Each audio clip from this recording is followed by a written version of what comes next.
I've got a great product I want to talk to you about today. It's called City Builder, a guide to designing communities. And it's a fantastic PDF that you can get on DriveThruRPG or RPG Now. This is something I picked up a while ago when it was on sale. Occasionally it does go on sale, and this was a collection of PDF releases that they put into one book, and it kind of expanded it a little bit. But this is something I think that should be in anybody's collection, as it's a fantastic resource. So let's go switch over to it right now. This is it right here. City Builder, a guide to designing communities. So it's just exactly what it is. It helps you build cities. It gives you knowledge about the different parts of a city, about different buildings, about different structures, about the way that a city is kind of put together and how it runs. And so we're just going to go through the PDF real quick here. Not all of it. I'm going to probably be skipping a good bit of it. But it's made by Skirmisher Publishing, and I think it's a must pick up. So here you can see the table of contents. It's going to be a great resource to show you what it has in it. So, you know, what type of features are in the community, physical characteristics of a cities, how to deal with disasters. And this does have a lot of fantasy stuff in it as well. But it's you can see a lot of the art is old paintings and more likely some public domain type art, but it gives it kind of an old look, but it also kind of gives it more of a Renaissance, medieval look to it, but it does have stuff for fantasy in it. So don't think that just because the pictures don't show a bunch of monsters that it's not good for that, because it definitely is. There you can see like the craftsman's places, armory, blacksmith, carpenter, glassmaker, jewelry, and this is going to go into detail on each one of these things. And like I said, these were all PDFs that they put together, so you're getting kind of a best hits of what they put out. So let's continue on. Tradesmen places, mercantile, services. They've got the government. And you can see there's a first piece of art down there. It's going to have a lot of this old art. Some of it is a little pixelated. It's unfortunate.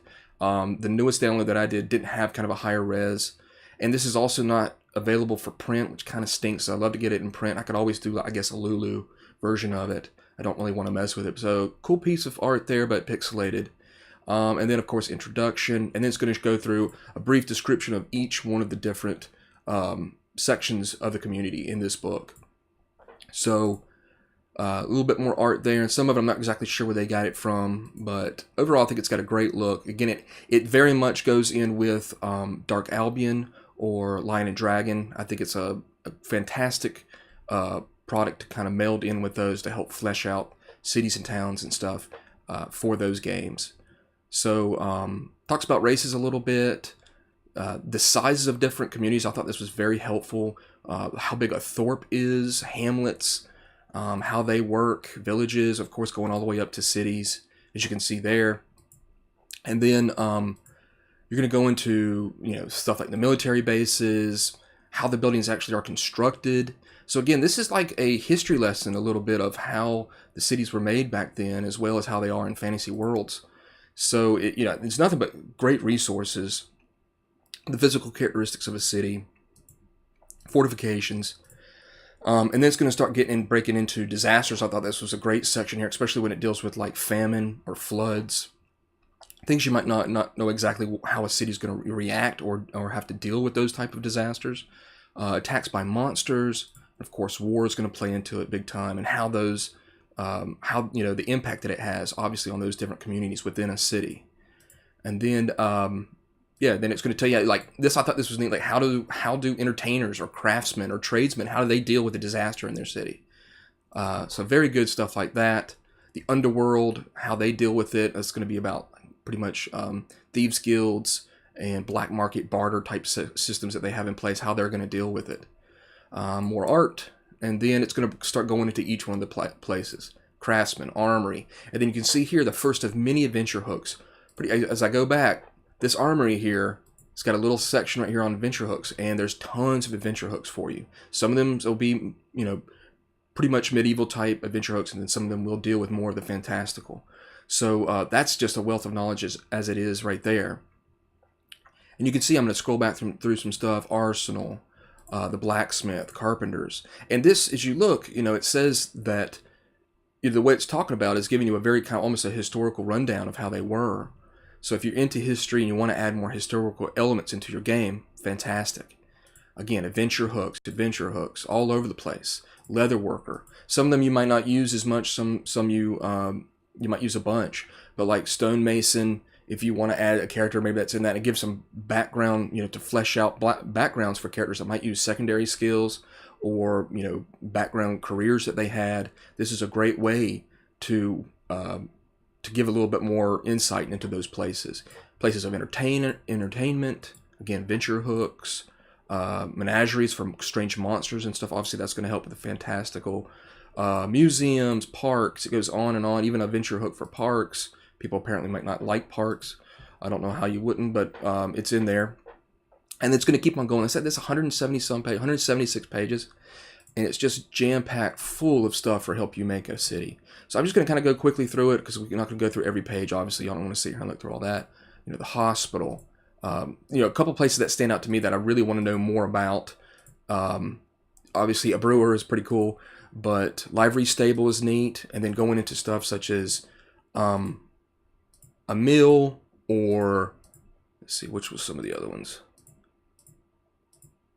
A bank, how you deal with bank or brokerage, general stores, marketplaces. Of course, those are going to be very useful places to know more about. Pawn shop, and it goes on and on and on like that. The warehouse, venture hooks. I know I'm going through this pretty fast. A barber shop. So it's got some somewhat mundane type places, a bathhouse. But again, there's adventure hooks in the bathhouse. A hostel. The inn is, of course, going to be very important to most fantasy games, as well as there's a tavern coming up. A kitchen is pretty cool. They even talk about restaurants. Of course, I love restaurants. Tavern. That's going to be a pretty important one. Again, here's some of the old art, scholarly places. So you're going to get more into alchemy and fortune teller. A little strange, but you can throw that into your game, especially if you're playing like Ravenloft or something like that. Place for getting scrolls, the Wizard's Tower. So there's that more fantastical element. Just a great product. I recommend anybody to get it. Religious places, a shrine. It does have a little thing on temples here, like a sample temple floor plan. I think that's very neat. Obviously, they've taken a lot of where they got it from historical places, governmental places. We don't like those places as much, but if you need to go into the courthouse, hopefully you don't. Your players, you have a little bit more insight and some adventure hooks there. So we're on 140 here of 176. You can just see how much it contains. A manor house, maybe some fancier places. The prison, hopefully you don't end up there, but if you need to break out, more information about that. So just a complete package when it comes to, of course, Underworld is going to be great. Brothels, gambling dens, pit fighting. You can maybe want to have your players get into a pit fight and how you can how you can run those. Thieves guilds. Of course, everybody loves a good thieves guild. Assassins, beggars guilds, some more art, and then a cool section here on guilds. And it tells you how pretty much to make a guild and how they kind of might be. And some rolling some tables up, common guild regulations, the rules that they may have involved in those. More art, and then an inn and tavern generation. Pretty much it's neat because it shows you what size and what type of inn and tavern should be made for what size, either like a thorp or a hamlet, a village. Kind of give you that reflection of how big they would be. Here's a dude right here eating a little dude. Not sure what's up with that, but chance of slovenliness, horse thievery, or dishonest bill. So I mean, just got some neat things in there at the end. Random guest house, chance of violence, and then a couple more arts before we get to the OGL. So a little bit more art and some of their other stuff that they're promoting, and then here's the back of it there. So highly recommend this book if you want to make it cool and flesh out your city and get a lot more information and knowledge about how the cities were and how they may run in your game. So thanks for watching once again. Love making these videos, and subscribe, like, let me know you're out there. I'll make more of them, and I'll be back tomorrow. So thanks for watching.